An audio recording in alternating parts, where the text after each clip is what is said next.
Bom dia, gente bonita. Tudo bom com vocês? Vocês gostam de Olimpíada? Eu adoro, eu acompanho tudo. Eu sou obcecado por isso desde gurizinho. Eu fui atleta, né? Competi durante bastante tempo. Então eu adoro, eu vibro com tudo. E aqueles esportes menos comuns, eu escolho quem tá perdendo e torço, né? Geralmente as pessoas optam por torcer por quem tá perdendo, já percebeu isso? Para dar emoção, né? Mas vamos lá. Primeira família oficialmente resignada no estado de Rondônia, aqui no Brasil, a família da Rosicléia e suas duas filhas e um neto, né? Eu me sinto muito feliz por ter participado, por ter assessorado esse processo, porque eu sei que geralmente quando a pessoa pede isso sozinha, né, quando ela tenta proceder à resignação sem uma assessoria de um advogado, as coisas são um pouquinho diferentes, né? Eu tenho tido muito êxito, tá, gente? Eu estou com um processo aberto só, e eu sei que tem pessoas que mandam aqui no canal mensagens pedindo minha ajuda. Eu envio meu e-mail para vocês porque eu não posso colocar meu número de celular para vocês entrarem por WhatsApp, porque dizem que tem clonagem, etc. Então envia um e-mail para a gente conversar e depois a gente troca o WhatsApp para ficar mais fácil, porque a gente manda áudio e fica mais acelerado o processo, tá? Olha, essa família foi submetida, em especial essa mulher, né? Aliás, eu preciso fazer aqui uma referência a ela. E eu acabo de fazer uma transcrição dos áudios que a gente trocou durante esse período, né? Durante esse processo de resignação, a partir do instante que ela me procurou. E eu vi uma pessoa inteligente, uma pessoa fluente. Ela é musicista, ela dirige um colégio de música a pedido do prefeito da cidade. O salário é baixo, tá? E ela realmente tem passado por momentos bem difíceis. Mas a boa notícia é que ela está otimista, ela está livre, ela está em paz consigo e com as filhas, graças a, principalmente, a saída dessa organização tão violenta.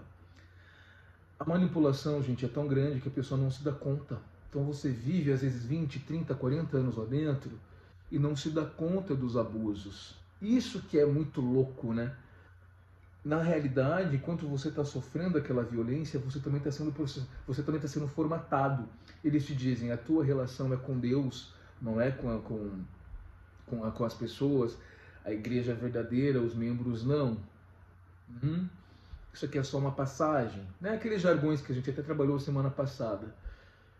Então, se existem alguns erros, os erros são de homens, mas a doutrina é verdadeira. Olha aqui, não faz nem sentido isso aí, meu Deus do céu, porque a igreja sem homens não existe. Para existir tem que ter homem.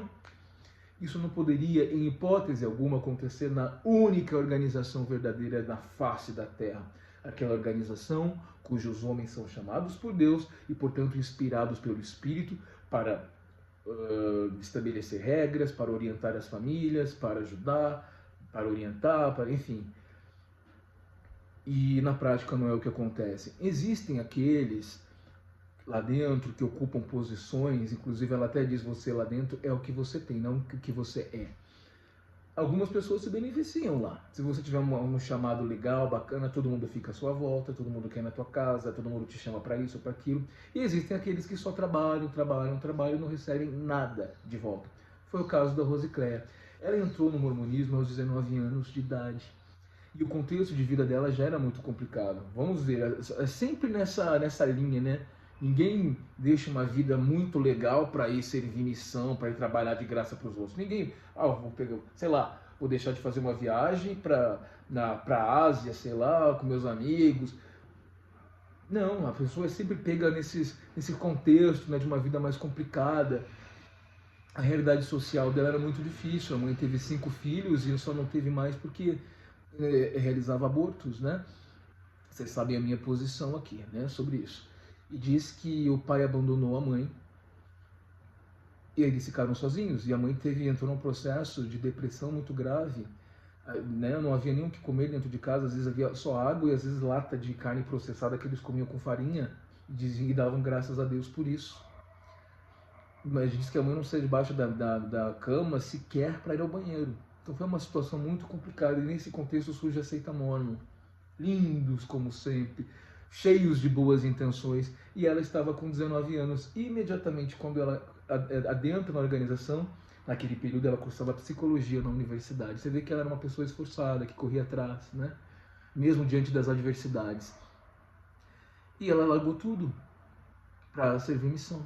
trancou a faculdade, a mãe desde o início se opôs, orientou: minha filha, não faça isso, veja bem, não faz sentido.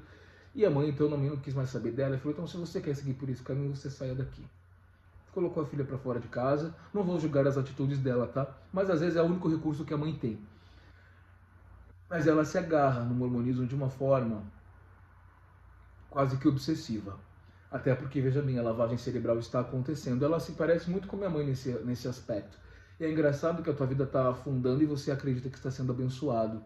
Eu lembro que a minha mãe dizia o tempo inteiro que nós éramos grandemente abençoados. E eu olhava assim para o lado, e olhava para o outro, não havia ninguém mais pobre do que eu. Ninguém mais pobre do que eu. Tá? Hoje essa realidade mudou, graças a Deus. Né? E a mim também, que fui atrás. Essa mulher se casa no templo, ela conhece um homem que ele também não foi criado desde a tenra infância lá dentro, mas esse homem tinha uma face oculta, um lado oculto. Diz que ele era um bom homem, a princípio, inclusive, ele foi chamado como conselheiro da estaca, né, lá em Porto Velho, numa estaca que tinha acabado de ser organizada, e os abusos já começaram ali, né? Dizem que o presidente da estaca, para você que não é mormon, as estacas são grupos de alas, que seriam as congregações. Então você tem um bispo, que seria um pastor que toma conta de uma ala, e um presidente da estaca que está à frente de um conjunto de alas, de um conjunto de congregações, geralmente 8, 9 ou 10, eu não sei se tem um número fixo, tá? Mas enfim, você vê que eles eram uma família muito ativa, só que a família do presidente da estaca era uma família de posses. E a esposa do presidente da estaca era uma médica influente. E na verdade era ela que ditava o funcionamento daquele núcleo, né? E na verdade eles foram muito desrespeitados, muito maltratados por coisas pequenas, né? O marido mesmo, esse presidente da estaca chegou a dizer que deveriam se afastar do marido dela, porque o marido dela usava barba, que não era uma coisa adequada. Uma vez ela levou a família para o templo e as crianças não podem entrar na sala lá onde acontecem aqueles rituais malucos. Lá, joga no Google que você vê. Coisa mais ridícula e patológica aquilo ali. É pura alienação. É um tipo de fábrica como que eu posso dizer para vocês?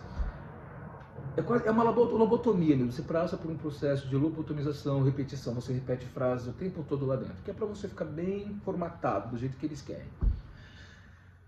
E por fato dela ter levado os filhos e uma irmãzinha lá, uma moça lá, uma senhora, fala: não, pode entrar lá que eu tomo conta delas aqui. Foi o maior escândalo na organização, sabe? Todo um alarme por causa disso. Eles foram execrados, foi dito a eles que eles haviam provocado uma enorme confusão, que eles impediram que a moça fosse participar dos rituais, que não era para ter levado filhos, mas eles mesmos levavam familiares e tudo mais. Então você vê que a coisa era muito desproporcional mesmo, já começa daí. O marido assume então o bispado, posteriormente, serviu como 10 anos como bispo. Um bispo na igreja mormon, meu amigo, ele tem um manto de Deus. No mesmo dia, as pessoas fazem fila para se aconselhar. Se você vai arrumar um trabalho, você se aconselha. Se você vai namorar, você avisa. É assim que funciona, tá? Mas o marido era homossexual. E durante mais de 20 anos de casamento,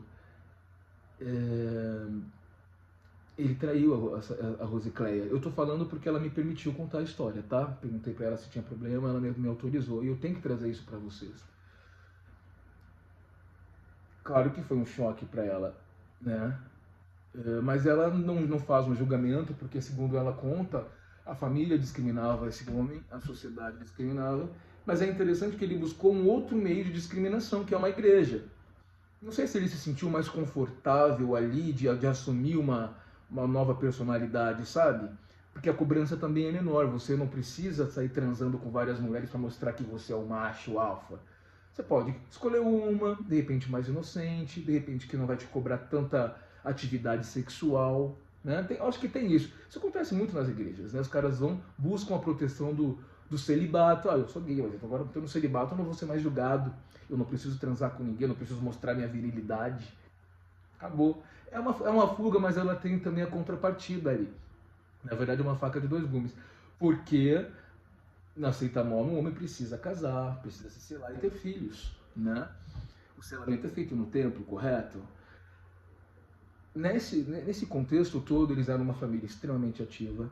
A Rosicléia conta que ela teve 5 ou 6 chamados ao mesmo tempo. Ela chegou a ser professora de seminário e professora de instituto, que são reuniões que não são as reuniões oficiais. O seminário acontece É um ciclo de 4 anos, onde os jovens, acho que a partir dos 14, não me lembro, até os 18, cursam um período, é um curso, né, de doutrinação para jovens. E tem um instituto que é para jovens solteiros, após os 18 anos, depois que fez a missão. E o instituto acontece geralmente no sábado, à tarde. Eu frequentei o instituto antes de ter idade para isso, inclusive, porque eu já não aguentava mais aquilo, sempre fui muito precoce. Eu ia lá para o instituto, eu até gostava, na verdade, porque o pessoal era mais cabeça. Mas eu lembro que depois eu tentei frequentar, eu já era... Porque você fica naquela fase de mais fora do que dentro da igreja, você ainda está se desempregando. Eu já estava mais malicioso e comecei a ver um bando de retardados mentais, homens, mulheres, que eram para estar bem, da verdade, namorando e se pegando, vamos falar o português, claro. Mas assim, aquela cara de sons, homens contando piadas infantis, homens infantilizados, mulheres infantilizadas, assexuadas, completamente alienadas da realidade, né? E a gente fica, viu, um bom período assim, até começar a entender como funcionam as coisas, né? Não estou dizendo que você tem que sair por aí prevaricando, né? Eu gosto dessa palavra. Juridicamente ela tem um outro significado. Mas biblicamente, né, o sexo inadequado, né, fora dos laços do matrimônio. Mas, poxa, vamos viver, né, gente? Não dá pra ficar sentadinho ali ouvindo a igreja, Deus, as bênçãos. Porra! Você é jovem, cara, aproveita, meu querido, porque o que o homem não come, a terra há de comer. E aí, meu queridinho, se você morrer e apagar, como é que vai fazer? Tem que ter um investimento. Pelo bem do lucro a gente investe. De repente vai ter uma continuação, vou me comportar mais ou menos, né? Porque se Deus não existe, tudo é permitido, não é isso? Vamos partir do pressuposto de que ele existe de alguma forma. Não dessa forma cristã, mas enfim, não vou entrar aí não. Vocês me conhecem, né? Eu dou essas desviadas. Mas ela chegou a ser professora desses 2 cursos. Ela me conta que ela acordava às 4 horas da manhã para preparar as aulas. E realmente é muito difícil. Para você ser um professor de seminário, você tem que ter conhecimento, você tem que ter muita disposição, né? Você tem que ter recursos pedagógicos para fazer isso. Agora você imagina um jovem, de repente, geralmente o jovem tem que ir para o colégio logo em seguida. Minha irmã pegou essa parte, eu não peguei. A gente fazia aula de seminário só aos sábados. A professora, eu não quero entrar no mérito aqui, ela era uma pessoa muito fluente, tá? Tinha seus talentos, sim. Eu já fiz alguns comentários sobre ela, mas ela também era muito perniciosa. Ela era terrível, era um ser humano, assim, um dos seres humanos mais... Eu não quero ser injusto, não quero que ela fosse... Ela era cruel, mas ela não era... Mas eu acho que também porque ela vivia aquela doutrina de uma forma muito orgânica, sabe? Que vai te fazendo mal por dentro e você nem percebe que você está virando uma pessoa fundamentalista. Ela chegava aí na casa das famílias para falar: tua filha tá de shortinho. Coisas idiotas. Aquele ali é gay. Ela dava uma aula de seminário, aquele ali é gay. Fiquei sabendo disso. Foi, mas você acabou de dar uma aula de seminário sob inspiração do Espírito Santo. Era feita uma oração para fazer aquilo. Você sai de uma aula de seminário para falar mal dos outros? Eu não entendo. Enfim. Enfim, ela tinha uma rotina muito pesada, de vários cargos, muitos chamados. E enquanto o seu marido é bispo, que é uma posição de destaque, enquanto tu tem cargos de importância, tá tudo ótimo. Até que a tua estrutura se abala. Vocês estão pegando? Ela descobre então a homossexualidade do marido, eles se divorciam. O marido deixa ela na absoluta, não diria miséria, mas enfim, ele não colabora com as despesas e desaparece. Eu nem perguntei para ela o que se deu com o marido dela, na verdade. E toda a sua história de colaboração para a organização não importa mais, tá? Agora você precisa de uma cesta básica. Aí você assina um termo onde você se compromete a trabalhar para a igreja lá, com chamados, colaborar para pagar pelaquela cesta básica. Os anos anteriores em que você suou a camisa trabalhando para eles, com 5 ou 6 chamados, teu marido bispo, que muitas dizem, e ela ainda faz uma defesa do marido, sabe? Por conta das pressões da sociedade, do sofrimento dele. Eu interpretaria de outra maneira, mas enfim, é a vida dela, é a história dela, ok. Mas ela conta que ele tirava do bolso para ajudar as pessoas, né? Você gasta lá dentro não apenas com dízimo, mas você gasta também com ofertas de jejum, que devem ser prestadas mensalmente e devem ser generosas. Se houver uma atividade... Eu estou me apropriando aqui da fala dela, tá? Porque eu fiz uma transcrição, mas para a gente ter um ritmo legal, para não ficar lendo, porque eu digitei aqui os nossos áudios, mas eu vou tentar da melhor maneira possível trazer isso para vocês.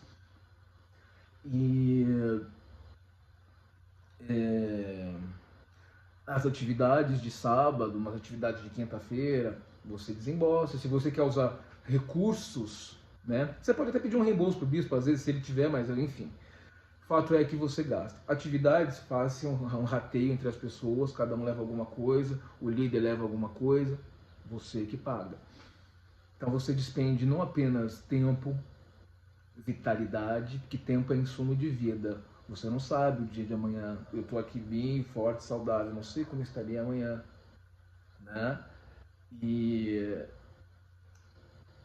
você paga a cada instante por isso. O marido foi excomungado sumariamente, não houve conversa, não houve diálogo, ninguém quis tentar entender, e ele então sai, vai embora e deixa essa mulher com 2 filhos, com as 2 filhas adolescentes.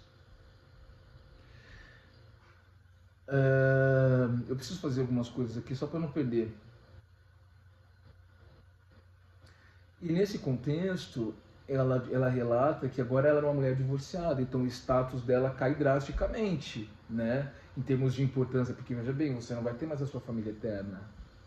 Você caiu, o teu status dentro da organização desaba do topo para a base. E agora as mulheres começam a te olhar como uma ameaça. Você é uma mulher solteira, bonita, jovem ainda. E as mulheres agora se sentem mais ameaçadas, te olham de soslaio, evitam a tua companhia porque elas têm medo que o marido se sinta atraído por ti. É um horror aquilo ali, gente, é um horror. Aquilo ali vocês não fazem ideia, quem não é mormon não faz ideia do que se passa lá dentro, né? Eu lembro que uma vez uma senhora elogiou o marido dessa professora de seminário, ela falou assim, ele é bonitão, né? Mas ela comentou, ela não falou nada. E ela era bem mais velha que ele.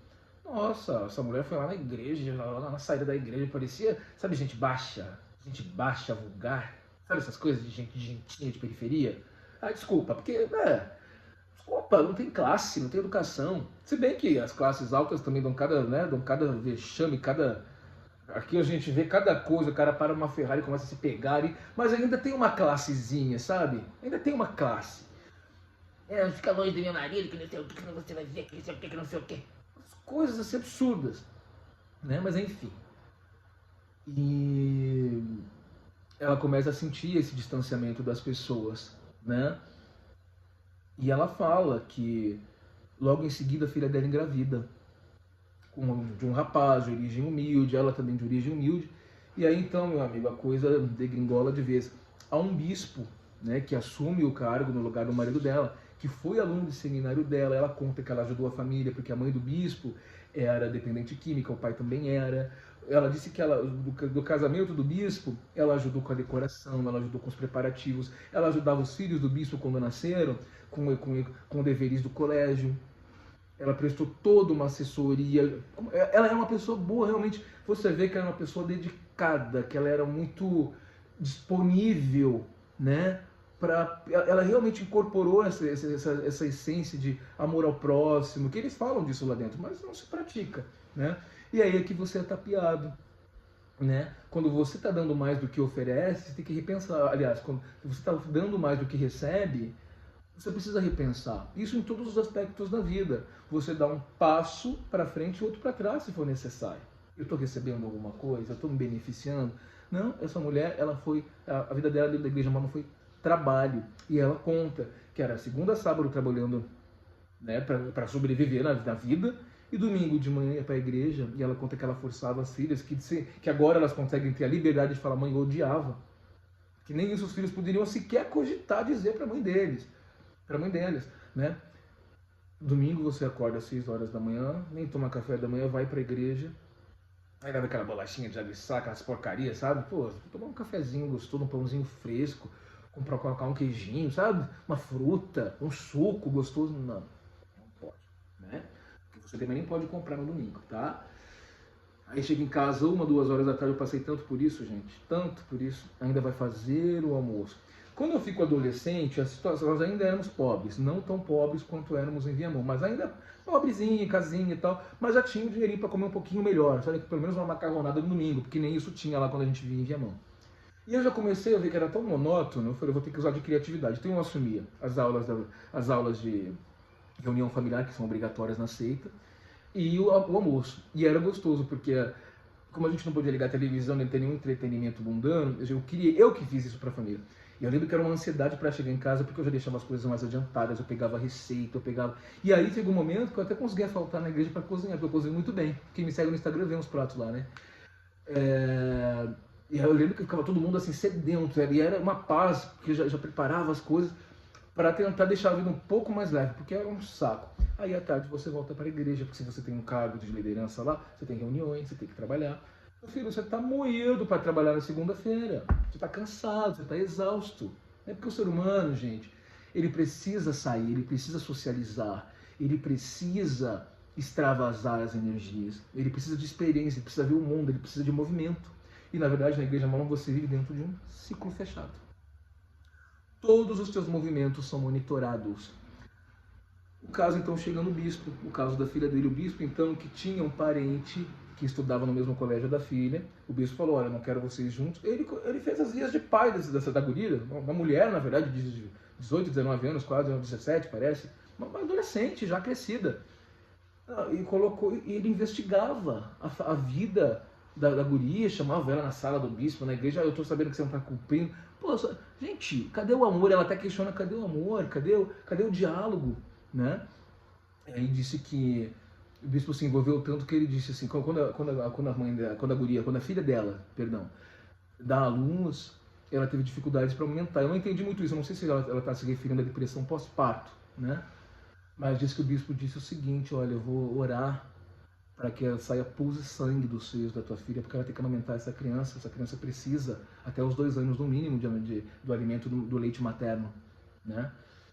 E aí ele disse mais, disse que ele fez com a própria irmã dele, ele expulsou de casa ainda adolescente, porque a irmã dele começou a dar os mesmos problemas que a filha dela estava dando, e ela sentada escutando essas atrocidades, que era para ela fazer a mesma coisa, porque funciona, que a irmã dela que a filha dela precisa sofrer, pagar, sentir na pele, né?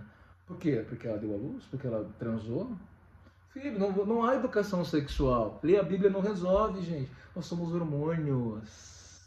Temos hormônios, ainda mais se são jovens.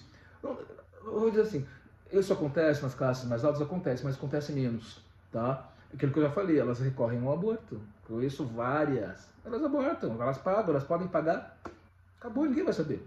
E as mais pobres sofrem, né? Acabam tendo que colocar o filho no mundo. Vai fazer o quê? Vai sair como? Né? Então, olha só a sequência de abusos, de assédios e tudo mais. E acaba que a coisa culmina numa situação que ela não suporta mais. Então ela pede desobrigação dos cargos e ela começa a refletir durante a pandemia. Pera lá, mas o profeta não profetizou nada? Não faz sentido? Vamos ver se ele profetizou alguma coisa no passado ou os outros profetas anteriores mormons. Os profetas é o líder máximo da organização que fala tete a tete com Deus. Eu vou trazer um vídeo semana que vem que vocês não vão acreditar. Como eles são manipuladores, cara, é incrível. Vamos lá. E aí então ela me procura, já muito certa do que ela queria. Agora ela está preparada para fazer um julgamento de todo esse longo período que ela desperdiçou dentro da organização, né? E aí você fala, realmente você vê que a pessoa está louca para viver, né? Mas ela chegou assim num ponto que ela não aguenta mais. Minha mãe mesmo, ela falou, tô há 30 e poucos anos naquela igreja. Agora que minha mãe quer viajar, agora ela foi pro Rio, agora ela vai pro Sul, ela não vai fazer nada disso. Porque ela estava presa, ela estava trabalhando para a igreja, né? E aí ela me procura para auxiliar. Eu entrei em contato com esse bispo, tem que ser, não seria leviano, ele foi extremamente educado, claro que eu sei, né? Evidente, ele está lidando com um advogado, ele não vai querer expor a organização. Ele sabe até onde isso pode parar, né? Se eles não nos atenderem, estamos diante de um dano moral e nós vamos correr atrás disso, né? Vamos à instrução, vamos recorrer. E o que acontece? O processo foi rápido. Quando chegou a carta, foi semana passada, cara, ela, sabe assim, uma felicidade de ver, que realmente quando você tá com o documento na mão, parece que você tira um peso da tua cabeça, né? E realmente agora você tá livre, né? É uma sensação de liberdade tamanha, né? E ela conta que ela tinha muitas dúvidas durante todos esses anos, mas você não consegue elaborar questionamentos porque você está muito envolvido. Você desvia, o teu cérebro está te apontando, porque a função do cérebro é essa, porque aquilo não está fazendo sentido. Ele cruza, o cérebro faz isso automaticamente quase. Uma coisa não está cruzando, olha, anda a segunda milha, né? Olha, fulana, você está de férias, você está indo para a igreja, procurando saber se tem igreja perto para você, porque você tem que estar sempre em conexão com aquilo ali.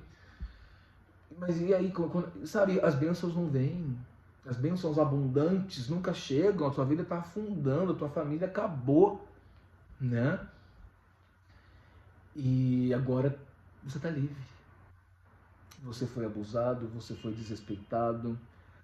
Aí ela conta, né, que quando ela pediu a resignação, que é um fato inteiramente novo, ele até manda nos áudios que ele mandou para mim, nossa, eu nunca tinha feito isso, nem sabia disso, que ela é a primeira a fazer isso naquela estado, que provavelmente no estado de Rondônia, viu? É muito provável. E que as pessoas começaram a procurar.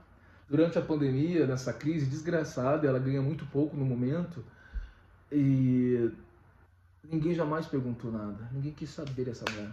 Os anos que ela serviu com 5 ou 6 chamados, acordando às 4 da manhã, com filho para sustentar, agora com o neto, com o marido que foi embora porque era gay, não prestou nenhum auxílio a ela, né?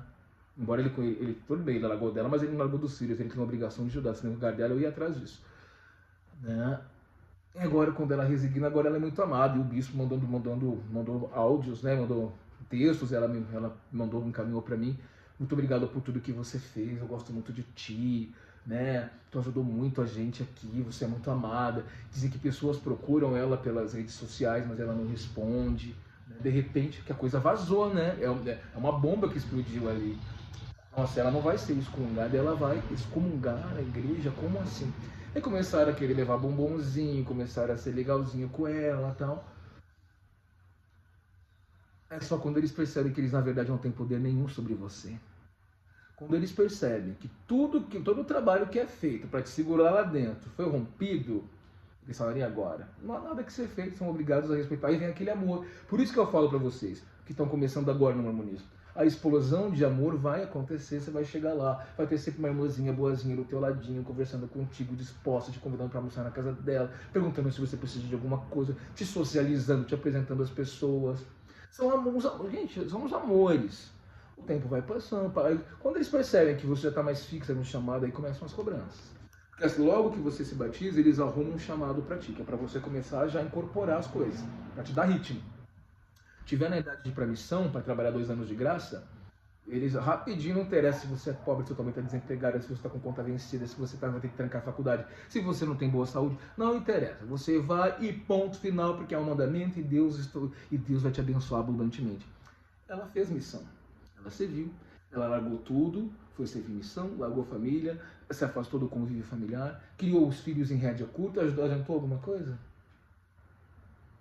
Os hormônios na adolescência, a filha foi preparada, será? Será que ela sentou e falou: filho, vamos falar sobre sexualidade, vamos falar de sexo, minha filha? Porra, se proteja. A minha irmã é mais prática, ela pegou a mais nova, né? Levou no... Ai, meu Deus, levou no postinho e falou assim: minha filha, isso aqui é para isso, isso e isso. Se você quiser dar atrás e na frente, você usa isso aqui, pelo amor de Deus. E a guria até agora não engravidou. Mas ela é objetiva. Então é isso, né? Você vê quanta violência essa mulher passou, quanto ela trabalhou, quanto ela foi usada, quanto ela foi enganada. Ela foi execrada quando foi divorciada, quando se divorciou. Quando a história do marido dela, homossexual, é um pouco chocante, mas é muito comum na organização humana. Tem uns ali que eu sou cansado de saber que são casados, com 2, 3 filhinhos. O que será que ele faz, hein? Será que ele se contém? Tem gente que consegue, tá? Será que ele se contém? Quando ele tá ali, vendo aquelas cenas né, na televisão. Mas a televisão, vamos cortar a televisão. Vamos evitar a aparência do mal. Os desejos, que são absolutamente naturais, isso é normal do ser humano, né? É que a gente é educado desde muito cedo a não pensar em sexo. Só que ele vem, e quando ele vem forte. Foi o que aconteceu com esses 2 jovens, né? E assim, ela é uma mãezona, sabe? Eu fiquei muito feliz de ver como ela trata as filhas. Ela disse que hoje o clima na casa dela é de descontração, apesar das dificuldades. Ela fala que ela é muito trabalhadora, muito esforçada, que ela vai dar a volta por cima e que ela ainda vai... Que eu ainda vou ter o prazer de anunciar aqui que a vida dela melhorou muito, e eu espero que eu tenha mesmo. E já melhorou, sim. Ela tá bem, tá com a cabeça boa, tá com uma cabeça muito boa, isso ajuda bastante a enfrentar esse processo todo. E a coisa vai andar, você pode ter certeza que vai. A coisa vai andar assim. Né? Que os filhos colaborem com ela aí nessa nova jornada. As filhas agora, ela diz, podem usar tatuagem se quiserem, pode usar shortinho porque quiser, porque isso aqui é um país tropical, meu Deus do céu. País tropical, gente. Não dá. Se o homem pode andar sem camisa, por que a mulher não pode usar um shortinho, meu Deus? Mostrar um pouquinho mais qual é o problema.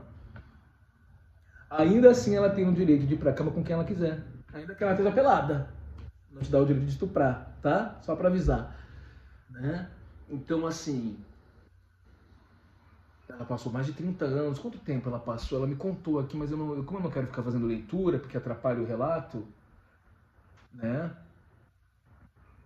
Ah, além disso, ela foi regente do coral, tá? Porque ela é musicista, isso eu já avisei pra vocês, né? Então, assim, ela tinha uma rotina bem, né? Bem pesada mesmo na igreja, né? Ela fala mesmo, né, que realmente agora está muito agradável a vida com as filhas, que as filhas nunca gostaram da vida, né, com o mormonismo, e que se livrar disso. Agora você imagina um bispo, um cara, que na verdade é um pivete, segundo ela, ele é muito mais jovem que ela, dizendo, olha, bota pra fora, vou orar pra que ela saia pus, sangue do seio da tua filha. O que mais que ele disse? Ele disse que ela tinha que sair da organização das moças porque ela não era um bom exemplo, que lá é separado em grupos, né? Você tem uma reunião principal com as famílias e depois se divide por idade, por sexo, por tudo que você imaginar, né? Para que os temas sejam devidamente passados de acordo com sexo e idade. É um saco, gente. É um saco aquilo ali. É uma vida que não vale a pena, tá? Vou ser sincero com você. Parabéns a você, Rosicleia. Aprendi a te admirar, viu? Um beijo grande. E vocês aí que querem se resignar, estou ainda à disposição. Eu falo ainda porque haverão algumas mudanças na minha vida muito em breve, mas estou ainda à disposição. Tá bom? Bom domingo para vocês. Nos falamos em breve. Tchau, tchau. Beijão.